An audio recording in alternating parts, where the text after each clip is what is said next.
Welcome back, folks. In studio with us now, Dylan Freilink, still with Murray Ingram from NTK and Morgan Newman from Kraaifontein Rugby Football Club. Dylan, welcome back, man.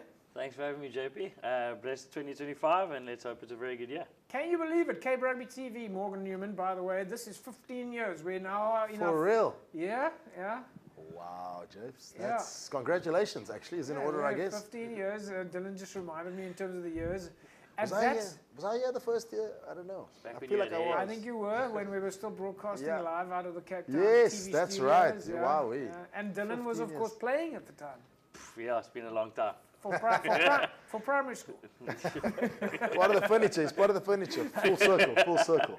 How's things going there at the Bay, Dylan? Yeah, very well. We started up on Monday. Got a nice big squad down.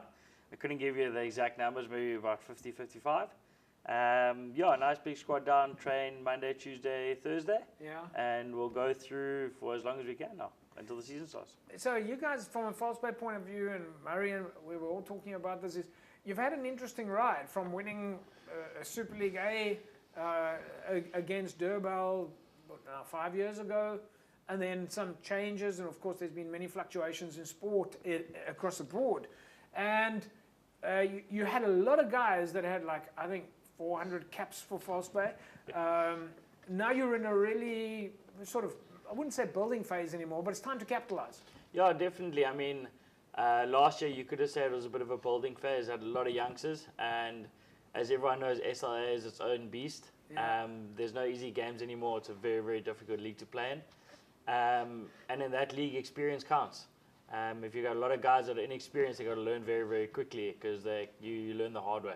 Well, you were saying earlier on that no game really in Super League A is a foregone conclusion. Talking to you guys with Murray from NTK, every game went down to the wire. No, it definitely did. I mean, there's a few games we lost at the very end. I mean, Hamilton's was one of them. We lost in the end.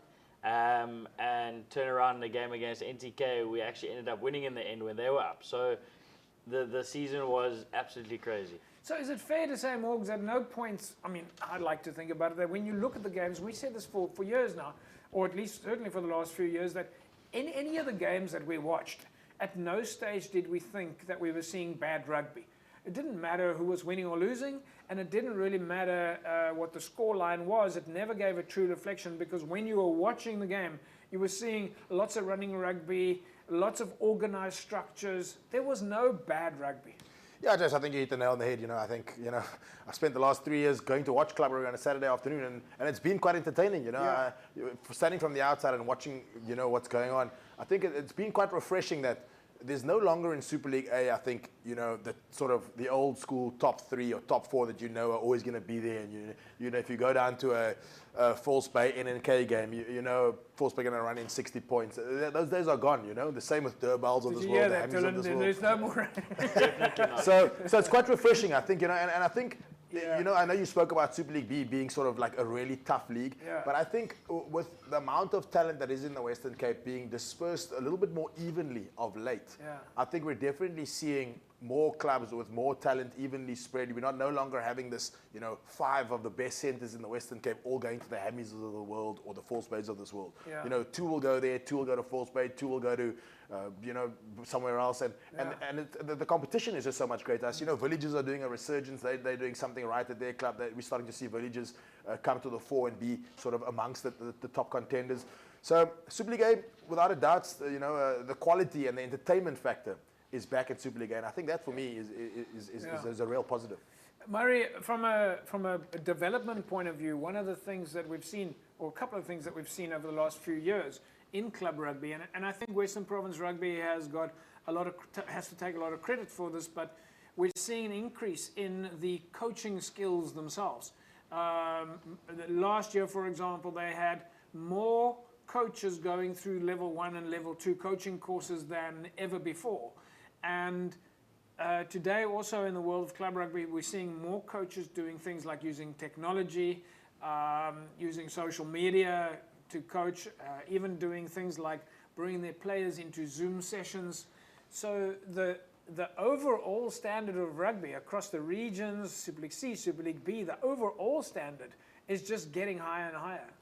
Absolutely. You can see it. You know, when I got involved in NTK in the beginning, we weren't doing analysis. We brought all of that in. Yeah. And it's very interesting to see how young coaches in particular buy into that. There's a lot of coaches, like players, who are looking for places to learn. Yeah. And I think, you know, the traditional channels of the professional game of Varsity Cup or whatever, it's tough to get into that. So you're seeing some really good young coaches investing in educating themselves and wanting an experience in a high intensity environment, and that's what Super League A, Super League B are providing. Yeah, Morgs, you in particular, I think, are a kind of a great role model for what can happen in the rugby space. I mean, apart from the fact that obviously you've played international rugby, you've played for the Stormers, you've played for Western Province, you've represented South Africa, played for the, I don't know, Barbarians, you've played for almost every team that is in existence, but you stayed involved in the game and you got moved into the coaching space, and there's a lot of players out there and people, parents even, who just want to be in the game somehow, and it opens up a whole new world. Yeah, without a doubt. You know, the fantastic thing about rugby is there's a place for everybody. You know, there's the guy on the couch that thinks he knows the game in and out, and then he becomes a coach and realizes, okay, it's not that easy. You know, and then there's the guys that have played at a certain level, you know, whatever that may be, that wants to learn. Yeah. And then there's a guy like myself that, yes, I may have played for a number of different teams, and I've been around the block when it comes to playing rugby. But you know, a simple example. I mean, yesterday's training session, we had 40 guys down there, and the second team coaches had a block, and the third team coaches had a block, and they were doing these blocks, and I sat back and I went, jeepers, being away from the game for 2 or 3 years, I've learned so much from these guys already. You know, the game is evolving, and if you're not keep staying up to speed with as the game evolves, you very quickly fall behind. And so they were doing drills, and they were doing some really exciting stuff with the players, and I thought, jeepers, I haven't seen that before. And yes, they may not have played at the level that I played at, but they've stayed in the loop, they've kept up with the constant evolving of the game. Yeah. And I think that's where the space for everyone comes in. You know, there's literally guys that are retiring now, you know, close to retirement. They can contribute in a different way. They may not play first team anymore, but they can still contribute to how they can play, where the nuances of Super League A, the nuances of Super League B. That's why experience across the board is so important. Murray, you must have, I mean, you must have a lot of people that knock on your door, and you as well, Dylan, and Morgs, where you have people just knock on you and say, listen, I want to be involved in the game. You don't have to hire me. I just want to come and help out.